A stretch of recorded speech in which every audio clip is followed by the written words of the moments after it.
All right, thank you. And yes, we're going to talk about cancer tonight. And probably one of the misunderstood ideas about cancer is that how long it takes for that cancer to show up.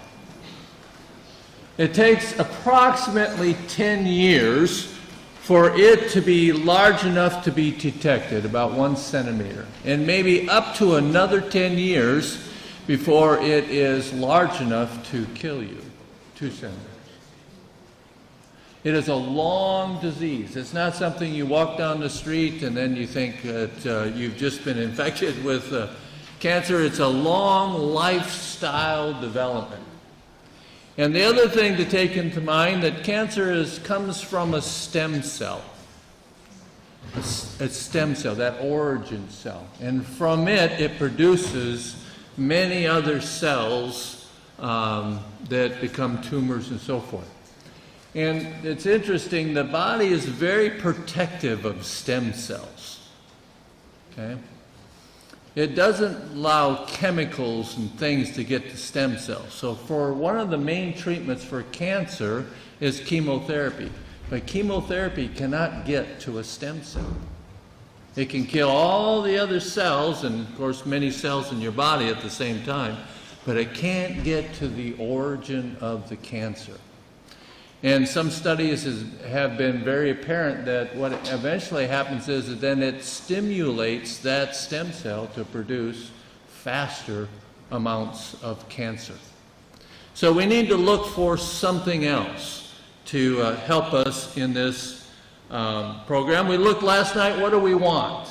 We want better, greater health and happiness, and those two are really linked together. We want strength to endure stress. We want energy for the day. We want tranquility of life. And we want that true joy, that true happiness that's from deep within. Pleasurable life. Based on these things, this is where you're going to get those things. These are those 8 laws of health. They are those immutable laws, unchangeable. You cannot excuse yourself from the consequences of transgressing these laws. It is impossible. Well, I'm too old. No, that doesn't work. Well, I'm too heavy. No, that doesn't work. Well, I'm a female or male or black or white, or that you can't come up with a justification for transgressing these laws. You're still going to suffer the consequences. Here is the mission statement written for medical science in 1643 from Francis Bacon. He was commissioned to write this statement. And it says, "Nature had to be hounded in her wanderings, bound into service and made a slave. She was to be put in constraint, and the aim of the scientist was to torture nature's secrets from her." Who is nature here? That's you and me. So the medical science looks at us in a little different way than some God-fearing medical doctors who might look at us as a whole and system that needs taken care of. They look only at symptoms and not sure why those symptoms are coming on, so that this drug is tried and then that drug is tried, and pretty soon you got 5 or 10 drugs, and we're still trying to torture and find out the secrets that are going on. But what is disease? This might be a little eye-opening to some of us. What is disease? Disease is a process of purification and reparation. So disease is a process of purifying the body and repairing it. It is not an enemy of the vital powers, but a struggle of the vital powers themselves in self-defense. And disease is not the thing to be removed, expelled, destroyed, or killed. It is not a thing, but it's an action. Not an enemy, but a process. Not an enemy at war with the living organism, but a remedial effort, an action to be cooperated with. So a symptom is not something you want to get rid of. It's something you want to cooperate with. I'll use just a very simple example. How about a fever? Is that an enemy? No, it's there to purify the blood. It's there to protect you and to excite the immune system and so forth. So it's not something you want to suppress unless it's very high. Okay? If it's very high and damaging, then you want to do something to bring it down. But no, you want to cooperate with it.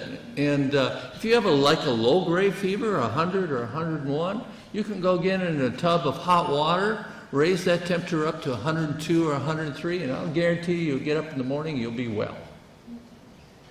Because you cooperated with that symptom. So you want to learn not to be fighting with this organism that you have here. You want to learn to cooperate with it. So again, we learned last night that medical science is kind of really focusing on the DNA, your genetic history. You know, does cancer run in your family? Does heart disease run in your family? And so on and so forth. So they're kind of concentrating on DNA and genes. But Dr. Lipton has been able to remove those nucleuses out, and those cells continue to function normally. Now, Dr. Gehrman has mentioned that last night especially that, you know, we don't really have to be destined to follow our genetic history. And I'll use an example. My father died when I was 12 years old. He was 42 years old. My grandfather died at 106. Do I have a choice who to follow? I mean, both genetic histories are here, right? But in a sense I do, because there has been some new study done in what's called epigenos, or epigenetics. And we're going to look at that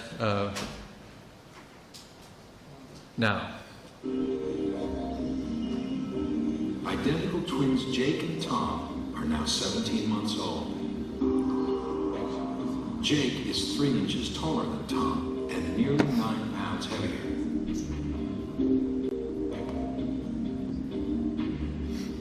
When they were born, doctors attributed these discrepancies in size and weight to restricted nutrition or blood flow in the womb. They expected Tom to catch up.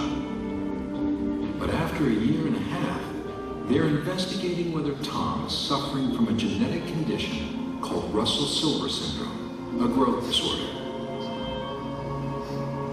One of the causes of this syndrome may be a problem with the growth gene on chromosome 11.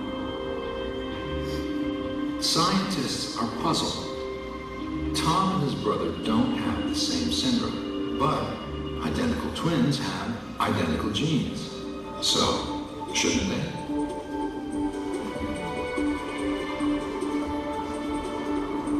Genetic puzzles like these are opening up the outer reaches of science, called epigenetics.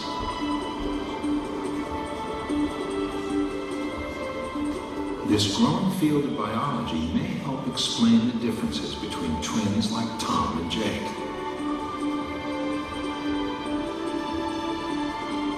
Epigenetics reveals that even if their DNA code is the same, the way it functions can differ.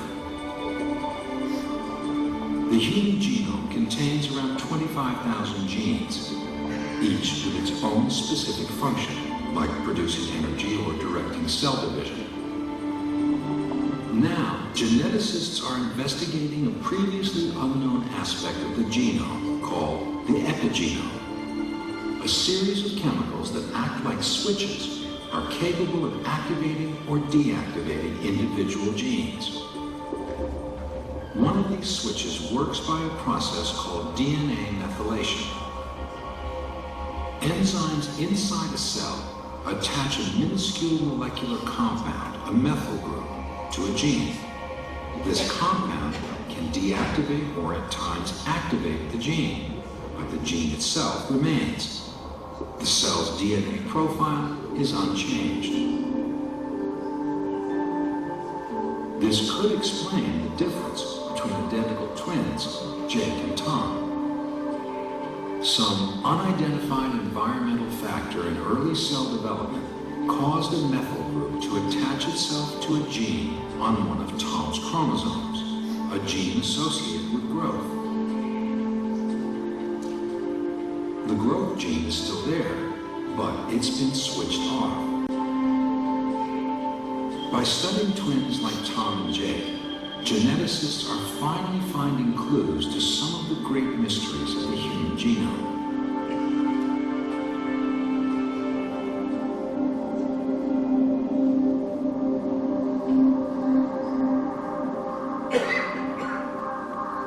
This is a map of chromosomes belonging to identical twins from age 3 on the left to twins aged 50 on the right. The red markings are an indication of the increase in the methylation that has occurred to their chromosomes over half a century.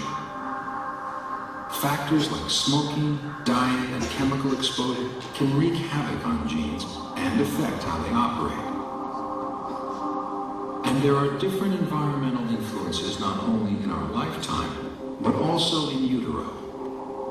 Hormones, space, and quality of nutrition can all affect identical embryos differently, even those sharing a placenta. So here the study was on identical twins, and really what sparked it was that in some cases some identical twins, one had Parkinson's disease and the other one did not. And Parkinson's is that disease that they really associate with genes, with genetic history. So how could identical twins, one have, one not? So that spurred this investigation into these epigenos. And they are produced by our lifestyle. So we aren't bound by the sins of our father and our grandfather and so on and so forth. We're not bound by genetic history. We have it in our hands. We have the capability of adjusting our life to be free from those things. Again, these are the deadly afflictions in Canada, and it was mentioned I had become surprised because cancer is now the number one affliction of death in Canada. Cancer is,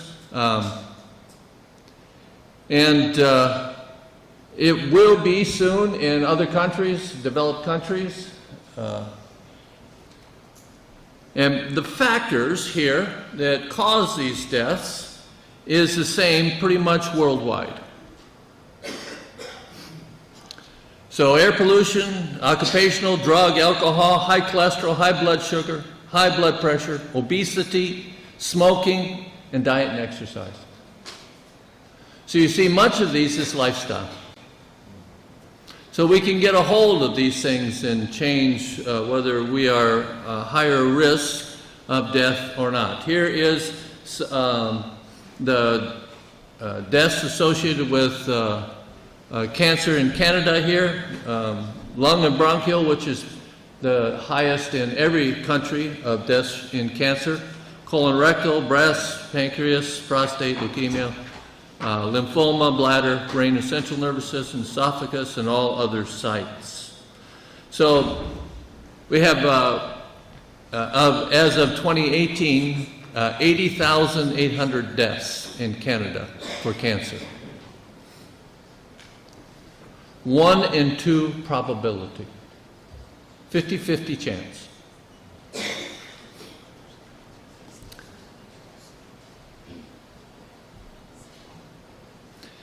This is a very interesting study. They looked at immigrants to Hawaii. These are Japanese immigrants to Hawaii. Those immigrants, they're children. So they're looking at the second generation. And they're comparing cancer statistics to the local people. So as you can see that those second generation of people, Japanese that have moved to Hawaii, almost have, or in some cases greater, cancer rates than the local people. So what did they do? What happened? They adopted the lifestyle of those in whom they have moved. So now they're eating the same things, they're doing the same things, they're drinking the same things, and they're coming up with the same cancer statistics. As you see in Japan, they're much lower, okay? Except for stomach. Now, why would it be stomach? Because of their extremely salty products that they like, okay? So the aged, salty, rotten eggs, or the salted, pickled octopus and those type of things. A lot of salt is very hard on the stomach. So they're eating those very salty products, gives them the higher stomach cancer there in Japan. So this is for United States, and as you can see, from 1939 to 1999, cancer has been on the rise, okay? And I mentioned yesterday that there's always a factor. So we should be able to go back and look in society and see what factor might come up in the same rate. And I don't know if you can guess what it's going to be. I have a pet peeve. You kind of heard it yesterday, but it's fat. Almost identical rise in consumption.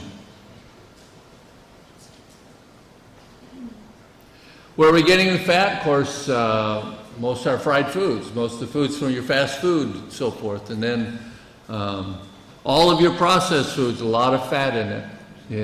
For it to sit on the shelf, it has to be pretty much high in saturated fat. So the increase of all these fats is associated with the increase in cancer. Cancer is the number 2 cause of death for children. Actually, it's just number 1, and it's leukemia. That's what my father died of when he was 42 years old. Well, it just so happened 3 of his siblings also died of leukemia. 5 of his co-workers died of leukemia. And this was in Wisconsin, which is, for the United States, is considered the dairy state. I used to come home from school, I'd grab a pound of cheddar cheese, a quart of buttermilk, and a loaf of white bread, and sit down and watch TV until it was supper time, and eat that. I nearly died when I was 20 years old, too. So here are some studies looking at the amount of frequency of eating beef, pork, and lamb, okay, red meats, and colon cancer. And if eaten less than once per month, the risk factor basically is 0. From once per month to once per week, it jumps 39%, 2 to 4 times 50, 5 to 6 times 84, daily or more 149%. There's definitely a correlation between red meat and cancer of the colon. Now,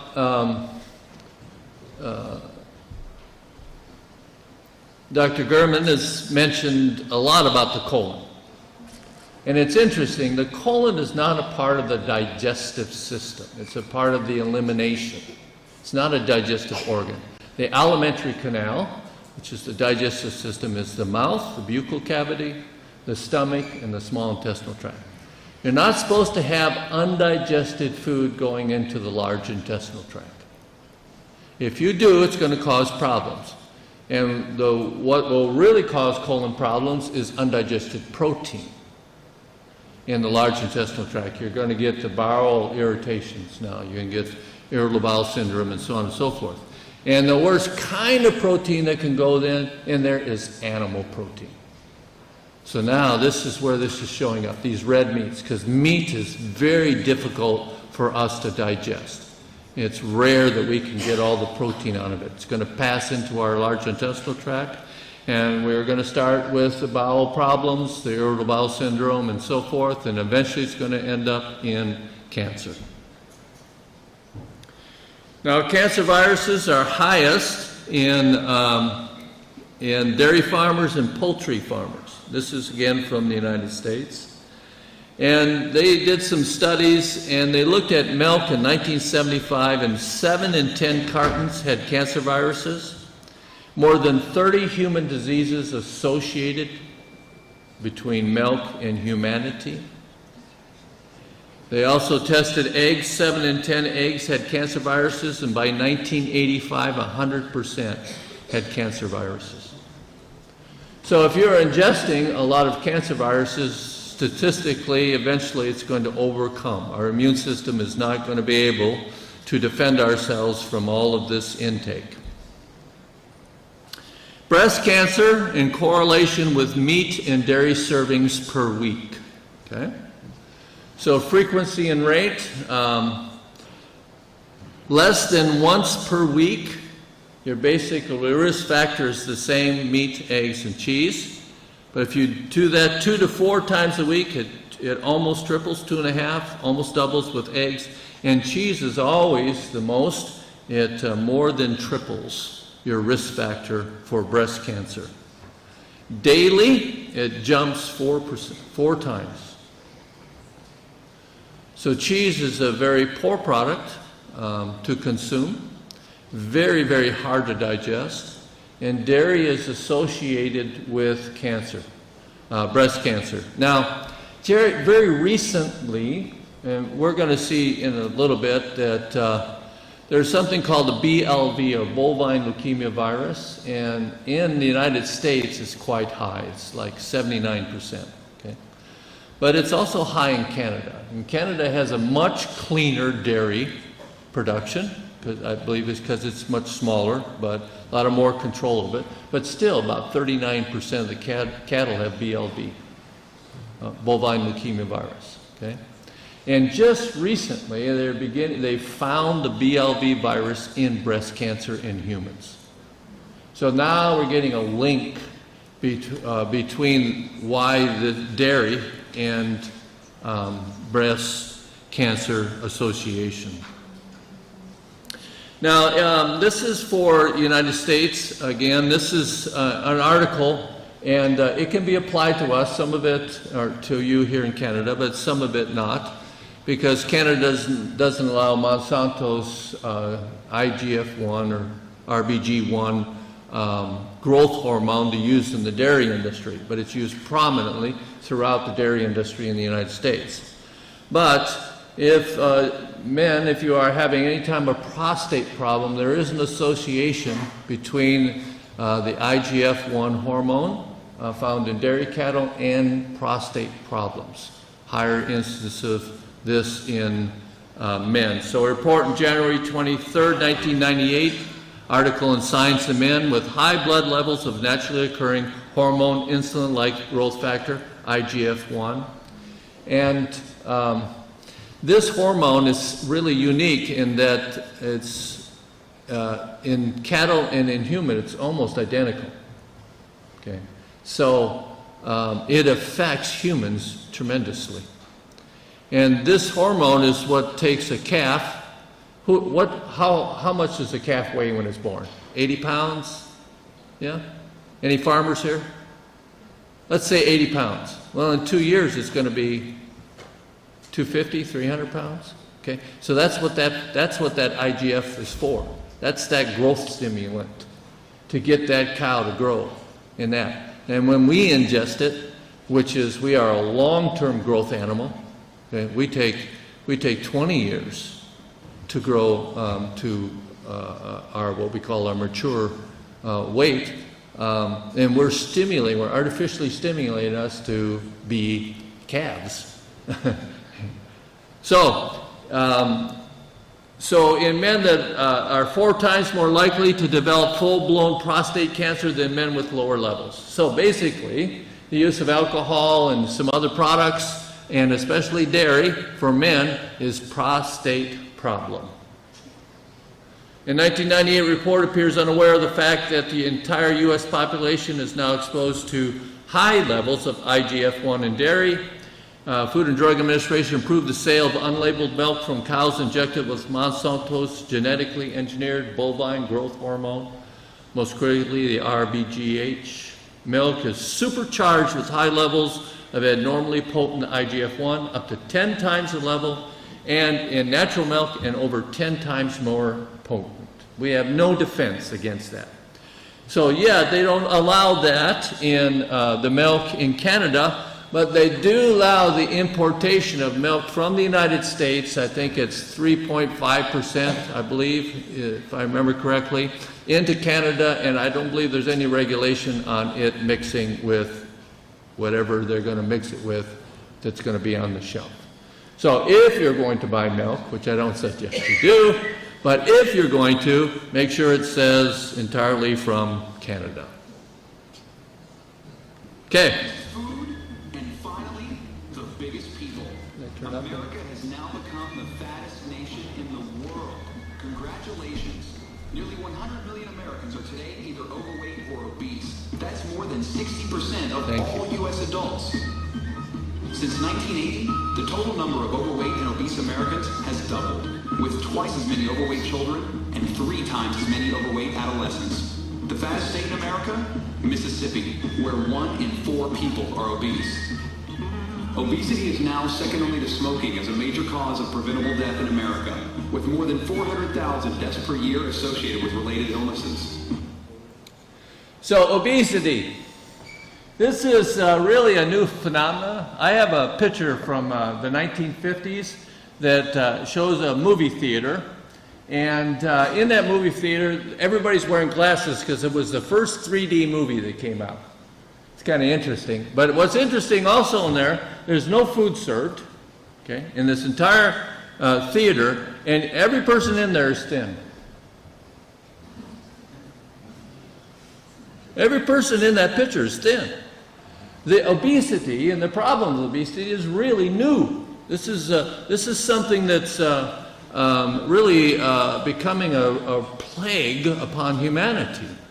And somebody was talking to me earlier about they were wanting to gain some weight, and I said, you know, don't try to do that. I mean, people that are thinner live longer, so why would you want to gain weight? And there's no disease that I know of that's associated with the fact that you're too thin. There are some diseases that can cause you to be too thin, but there's no disease associated with the fact that you're too thin. But there is when you're obese. There are multiple diseases, and cancer is one of them. Here's the trends that are going on, and I left these in because these are still United States, but I think they apply to Canada also. They're pretty much North America. So here's what's happening in children, okay?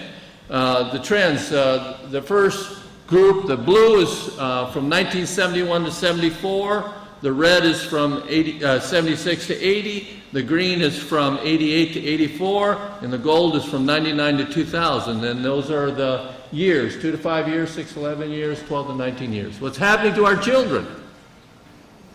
They're becoming obese. Yes. Too much of this, right? Too much just on the phone all the time, not getting out, not outside working, not outside climbing around in the trees and so forth. They're inside, they're in this media mode, they're not getting exercise, and we're feeding them calories, unbelievable amount of calories. I met a kindergartner, it was 120 pounds. If he fell on the ground, he couldn't get up by himself. 120 pounds, a kindergartner. But parents, we are guilty. We are guilty. Our children don't eat by themselves. We feed them. Okay, so if our children are obese, we are the problem. It's not them. Does fast foods are a major contributor to this epidemic? In 2000, Dr. David Satcher became the first Surgeon General to draw attention to the obesity crisis, declaring it a national epidemic. Now remember, we're supersizing everything left unabated. Obesity will overtake smoking as a leading preventable cause of death in this country. One of the most disturbing things to me is that in the last 20 to 25 years, we've actually seen a doubling of overweight and obese children and adolescents. Did you see that little subliminal message in there at McDonald's? anyways. Yeah. Supersize Me. It's an interesting movie, Supersize Me. But that's our tendency. It's not only we want to eat the fast food, we want the biggest of it. We want more than we even should come close to eating. So on any given day, 29% of men and 44% of women are trying to lose weight. It happens to be a $33 billion commercial industry. Big industry. So you think industry wants you to not eat so much? No, they're making money off of our gluttony. So from 1986 to 2000 in the United States, the prevalence of people obese, about 100 pounds overweight, quadrupled. How many years is that? Well, you mathematicians, that's 14 years, right? Yeah, 14 years. From 1 in 200 to 1 in 50. You think we have a problem? You're wondering why cancer is now #1 cause of death? So obesity increases the risk of death from cancer, especially in women. And women have a double layer of fat under the skin. Men have 40% more muscle, 40% more blood. And women, it's what makes women so nice and round and so forth, is that layers of fat, but then also makes them subject to putting on more fat. So, something our body does when it is overburdened with toxins, we are in danger of damaging our organs. So to protect ourselves from it, if we're not drinking enough water, if we're not eating good fiber foods and so on and forth, so we can eliminate these toxins, then our body, to protect us, starts to build fat. And it stores toxins in that fat. So the doctor I worked with in the 1970s would say someone that is obese is malnourished. It's not from overnourishment. It's from a lot of calories, but from empty calories, like the oil I mentioned, like the sugar, like the refined white flours and white rice and those type of things. Those are calories, but those are empty calories, calories without nourishment. So this is the problem with obesity. Obesity is malnourishment. So the way to fix obesity is high nourishment, okay? I had a lady in West Virginia, and West Virginia is kind of a rural state, and I was up in an area that was even rural for rural state, and I gave some presentations there, and this lady was pretty well overweight. She wanted to come to the White Creek Wellness Center, but she couldn't come for a month. So she says, well, what could I do to start losing weight? And I didn't want her to try to tell her to change her diet and all that, because I knew she just couldn't get it together. That's the whole reason we have the centers, to try to teach people how to do that. So I suggested start drinking 3 liters of water a day. Just 3 liters of water. She lost 20 pounds in 30 days. Why? She was now hydrated enough that her body could get rid of the excess toxins. So it went in and started breaking down the fat to get the toxins out, to excrete them out of the body. Very simple things. Lower your toxic level and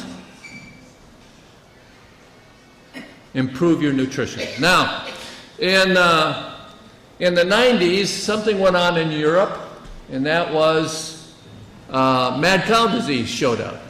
Okay, you remember that? Do you know where mad cow disease came from? I heard a few noises, but not clear enough. Sheep. That's right. In Europe, the main byproduct of the slaughterhouse is sheep. And they were feeding sheep byproducts to the dairy cattle for a cheap source of protein. And the sheep had a disease called scrapies, where they'd line up along a fence and just walk for miles, scraping themselves along the fence, which is the spongiform disease that we have mad cow disease came from.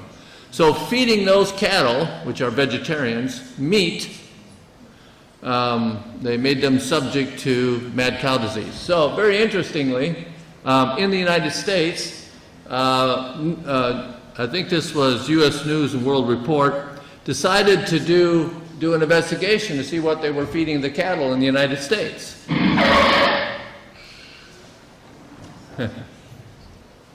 Cats.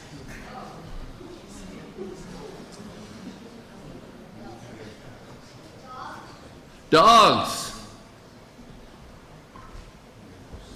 Where were they getting them from? The Humane Society from the large cities. Okay? If you can get this article on the internet, it's still available. And something else. Manure. Chicken manure. They call that pre-digested protein. Okay? This is Lamar Carter from Arkansas. He says he feeds his 800 cattle a chicken manure and soybean mash mix, and it says his cattle are as round as butterballs. Okay? Even in your dog food, if you look up your dog food and it says pre-digested protein, yeah, that's what it is. Yeah.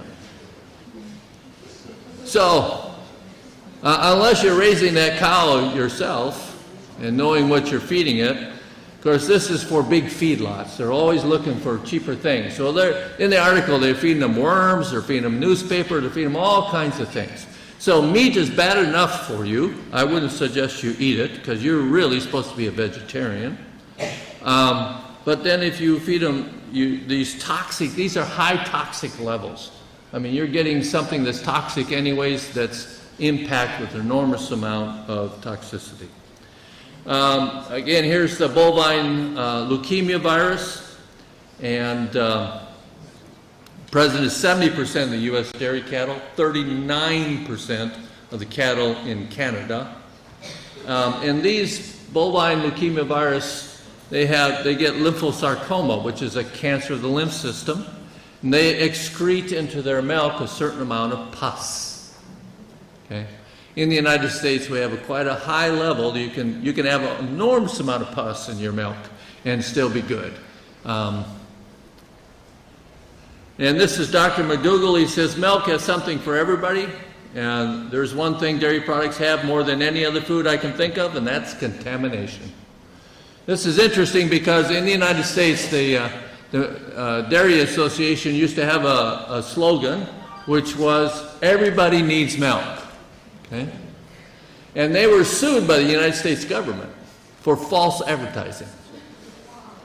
Unheard of, because it's rare that you bite the hand that feeds you, you know. So they changed their slogan to milk has something for everybody, and Dr. McDougall says, yeah, contamination. Here is milk and breast cancer rates. The higher, and I was explaining this to somebody earlier, we lose an enzyme in our intestinal tract, which is called renin, when we are weaned. So when we are weaned from our mother's breast, in a very short time, we no longer will secrete renin, unless we are put on dairy. We're put on dairy right away, so we go from the breast to a milk bottle, or we start out on a milk bottle and using dairy cattle, or dairy and so forth, or goat, or whatever it is, then our body is forced to continue to produce that enzyme renin. So they can tell in an adult population how much of the adults have been using dairy all their lives by lactose sufficiency in adulthood. So that's the sugar that's in milk. So instead of it fermenting, our body breaks it down and uses it. And these people have been using milk. So if you notice that these countries such as Denmark, Wales, U.S. white, Switzerland, Australia, Finland, these are high breast cancer. Of course, they are high dairy users. Now, very few black people use dairy, and that is normally the darker your skin, the more adult population that is allergic to milk. So the countries that use the most milk, as you can see, Denmark, Switzerland, Australia, U.S. whites, England, Finland, these are all very light-skinned people. They're more, can handle the milk more. So if you are darker skinned and you are using dairy cattle, you're going to be much more subject to breast cancer and those type of things, because you are more than likely much higher allergic to milk. Let me go back.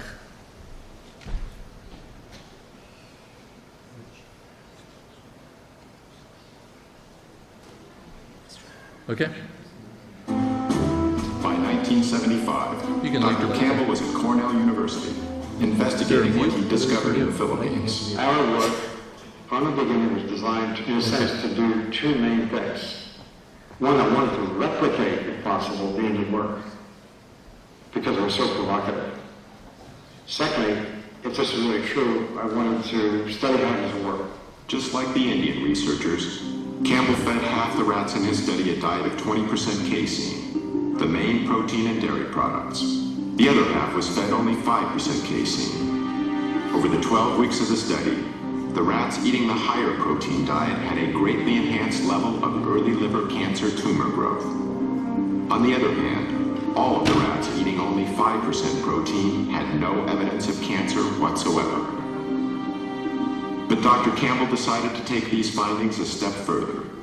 This time, instead of keeping his test rats on the same diet throughout the study, he kept them in one group and switched their diets back and forth between 5 and 20% dairy protein, doing so at 3-week intervals. The results were astonishing. Whenever the rats were fed 20% protein, early liver tumor growth exploded. But when the same rats were given 5% protein, tumor growth actually went down. I mean, this is so provocative, this information. We could turn on and turn off cancer cells just by adjusting the level of intake of that protein. Going from 5% to 20% is within the range of American experience. The typical studies on chemical carcinogens causing cancer are testing chemicals at levels maybe 3 or 4 orders of magnitude higher than we experience. Even more surprisingly, Dr. Campbell discovered that a 20% diet of plant proteins from soybeans and wheat did not promote cancer. Yeah, so here with the dairy protein, we could turn on and turn off liver cancer growth. Again, within the realm of our lifestyle, we can do this. We can adjust ourselves.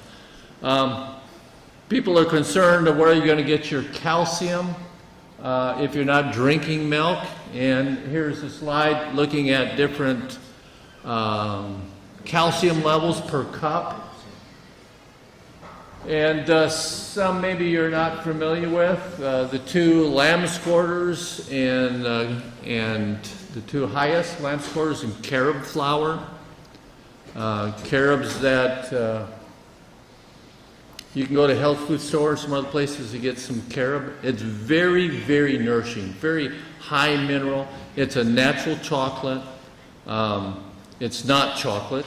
Chocolate has something called theobromine in it. It's a very strong addictive chemical. It's stronger than caffeine. So then you mix it with sugar and milk and some other things to make chocolate edible.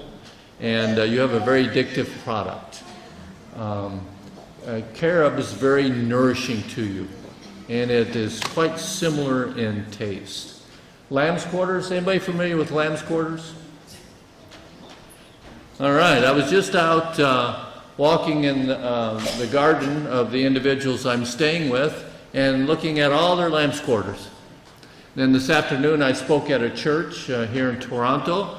They have a little back area back there. I walked back there and I was looking at all the lamb's quarters growing. Yeah, it grows around here. I don't know if I have a picture of it. But it is the highest in vitamin A and the highest in calcium in the vegetable kingdom. Now, what's wrong with milk? Milk is high in calcium. The problem with milk is our intestinal tract will reject 80% of that calcium. It will not absorb it. So it ends up that product ends up being a very low calcium, very high protein product. That is the formula for osteoporosis. Okay. Where does a cow get its calcium from? Plants. That's right. It gets it from plants. You can get it from the plants. And when it comes from the plants, it's 100% accessible. Our body can use it all.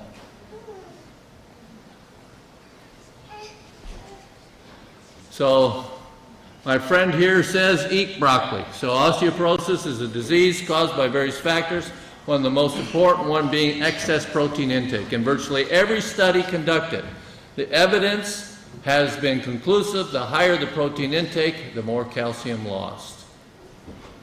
The end.